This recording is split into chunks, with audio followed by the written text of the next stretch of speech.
GB Bank shares, oh, while they are low, means they can sell them again when it's high, netting them more cash to build the business. No, trading their stock against their investors is not going to be spun positively by the press, nor would it be taken positively by investors. Regarding the NFT, my understanding is that they'd announce a date for issue, and the shorts would have to close prior to that date, which removes synthetics, and every short hedge fund left gets the dividend. Yeah, essentially. They would want to close their shorts before the X dividend was due, but if they don't, then they would have to furnish the dividend. And that's where Overstock ran into issues. Many of the shorts closed, but many did not, and instead sued. You don't want them to move the shares to the blockchain, because if they move the shares to the blockchain, then all of the shorts disappear. Subway Cup. Just like if the company gets delisted and the short positions go to the OTC, they'll go to the obligations warehouse and never be heard from again. What is the right way to take profits and reinvest for later dates from quarterly run-ups? Oh, the right way is to sell on this part of the peak. So if the price is going up and then it peaks here, right? This is actually the ideal window to sell. This is when IV is at its highest. Or you can sell on the slight downturn. To maximize profits on these, you would sell long calls here.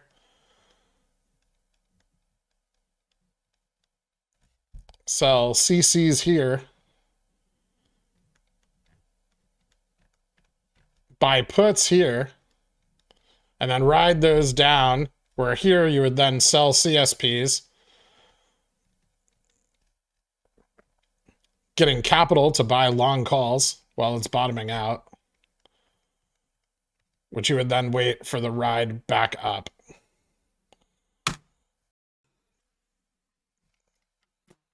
And you could, like, if you nailed every aspect of that, you could massively increase your money, all within 2 repetitions of the same cycle. Some of those things I don't like selling the covered calls or buying puts. I don't like to accelerate the downside movement, and I don't like to risk my position by selling it in covered calls. And if you don't know what you're doing, you'll definitely get fucked, because there's ways of managing covered calls so you don't get assigned or called away. Why would we run tomorrow? If we could do that, we wouldn't need MOASS. You could also realize MOASS far quicker. I mean, technically the correct way to do it is to do both. You would sell CCs at the peak and then buy puts with the credit. Fidelity shortable at 131K. Okay. There's a potential for spiciness this week. I don't know. I don't feel like we're going to realize anything until the run. I think objectively they want to keep the price as low as possible, especially if they know they have to run it soon. Speaking of why you don't want shares going on the blockchain, I saw like a month ago or so that Credit Suisse and Nomura, Archegos buddies, are partnering with Paxos Decentralized Exchange. I mean, the Gary Gensler's like push to stop PFOF and high frequency trading. Um, there's a lot of big institutions that back that, right? Like that's not for retail's benefit. They want to trade on an exchange where they're not going to get front run by algorithms. The Great MOASS run, is that 5K, 20K, 25K? What do you mean? When a squeeze happens, there's no way to tell how high it would go. There'd be so much fucking interest. It would be unlike any other short squeeze that's ever occurred, I'll tell you that much. Do you think if they're holding far dated calls, it's safe to just have price alerts so I can sell when it alerts is fine? I just don't want to miss the run while I'm working. You should definitely set price alerts, especially if you work through the day. If you're holding options contracts, that's the hardest part about holding options, is that they need to be monitored regularly. Even if they're far dated, they should be checked on consistently. I'm sure if we move to all blockchain exchanges, they would find ways to skirt the edge of legality in those systems as well. Or it'd just be like crypto, where they just pump and dump shit. Thoughts on VIX? Is it still climbing? Yeah, it's climbing. SPY dump below again.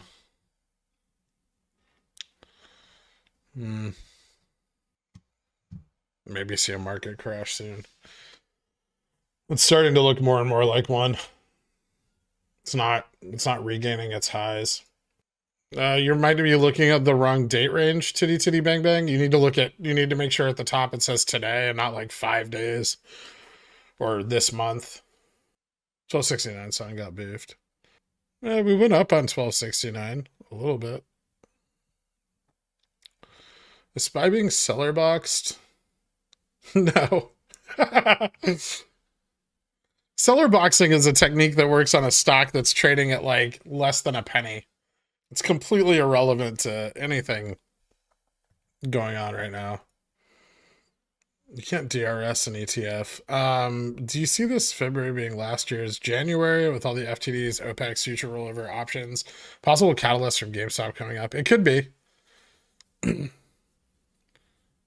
We've been looking more and more at early Feb since they kicked the December exposure out, right? So it's possible that because the brunt of our pileup is beginning in February and we are moving into an OPEC state, we have some decent potential there.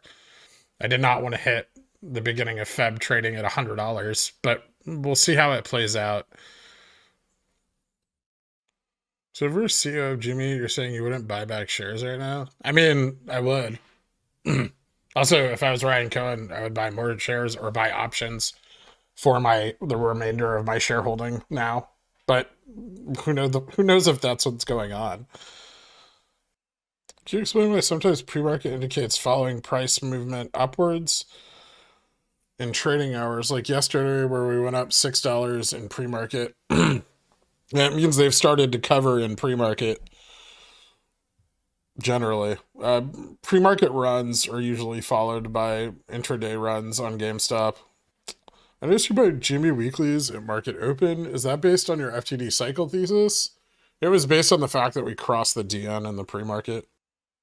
Short hedge funds clearly burn a shitload of money to prevent a run. In hindsight, it totally makes sense with the anniversary of the sneeze, but when do these FTDs hit? Which cycle do they line up with? They hit in a similar way that November's did. Except more, right? Because they're still churning FTDs right now. And this is what's kind of confusing. And here, I'll show you guys. So we know if you look here, we know that, whatever needed to be covered in November's cycle for this run up, they covered. We had our increase in price and then we jumped up. But after this point, which is normally the beginning of the cycle, they failed to roll forward futures contracts, as we see here. And then December's exposure was shorted under. I mean, this was the failure to roll futures contracts, and then the price was additionally shorted under this December gamma exposure. And then shorted under January's gamma exposure. And this is a lot. Like this is far more can kicking than we've seen them do this entire time. And with, the February OPEC date coming up,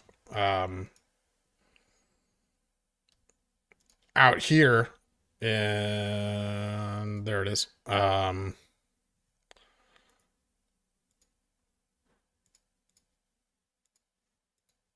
With our Feb OPEC date coming up out here on the 22nd, all of this, shorting gets shifted forward. And this shorting gets shifted forward to here, but this shorting gets shifted forward to here, right? And so on either side of this Feb OPEX run up, we have just massive amounts of short exposure. $150 worth of downside momentum on GameStop that needs to be made up. I don't know how long they can continue to do this. I would imagine that Feb OPEX would present the break point for that. But I do expect price improvement over the next week as these begin to come due. as we see these future FTDs come due and these ETF obligations come due over, from Feb 1st through 8th, which gives them a very short window to cover or to drop the price before the February OPEX begins. And then once February OPEX begins, they're going to have all these obligations from January to cover. And so they've now created kind of a situation where instead of just this moving forward and them having to cover, and then, push down the next cycle, now they have 2 of these exposure windows pushed into a much narrower space. And so they're compounding their problem by continuing to short instead of cover these windows. And it's not that it's always a month out. It's just, it's an inverse of what they're doing. So if they push the price down, they have to bring the price up. They still have to buy, those shorts have to be satisfied. They have to settle them. Many have already begun to fail. If they're already in the Reg T process, it could be due to them losing shitloads of money over the course of the year and not being able to internalize as much. It could be because lower liquidity means that they're having a harder time clearing FTDs through CNS. DD is fairly accurate. They've been gambling heavily on psychological warfare, in essence, using short-term bet. This is usually not what you expect from a hedge fund because they usually go slow. Yeah. You think March 4th still covers Feb cycle well enough? I know you prefer 18th. Yeah. But you're going to have a lot of decay moving into the part of the Feb cycle that matters. So we got shorted 150, we go up 150 later. It's not 1-to-1, I'm sure, but that's kind of what you're getting at. Essentially, yes. Like, my DD was never designed to tell us how high we go or what range of price action we'll experience. It was designed to tell us when price action will occur and show us their strategy in a defined way so that we could take advantage of that strategy. And I think in that goal, the DD has succeeded beyond even my own expectations. Any thoughts or strat on July 100? Picked one up a week or 2 ago and was up yesterday, down today. Not sure whether to flip it and pick up again on a drop or hold because it's so long till expiry. I would just hold. You've got so much time, man. Why not? It's up to you, but you got a lot of time on that. I want him to tell Kenny that he can kick the can as long as he wants, but one day he won't be able to kick these nuts out of his ex-wife. Thank you, VWAP Dan Seibel. Can you please clip the part where you call Carl a little bitch and tell them they'll never be as cool as the Cure? What part was that? Can you tell JPOW to stop being a little bitch and turn the printer back on? It may be better for us that he doesn't.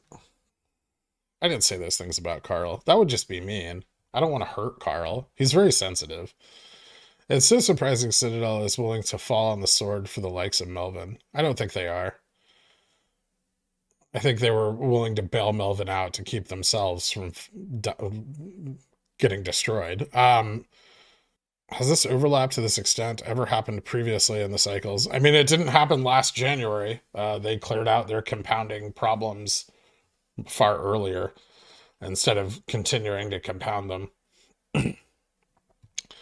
We've seen, low rates of FTDs in these cycles before. If we look back here in June when the contracts were in fact rolled, we saw lots of exposure built up. And even though that played out in a very long downtrend, these are all FTD periods throughout the June window, right? And these are, in August, we still see FTDs coming in, right?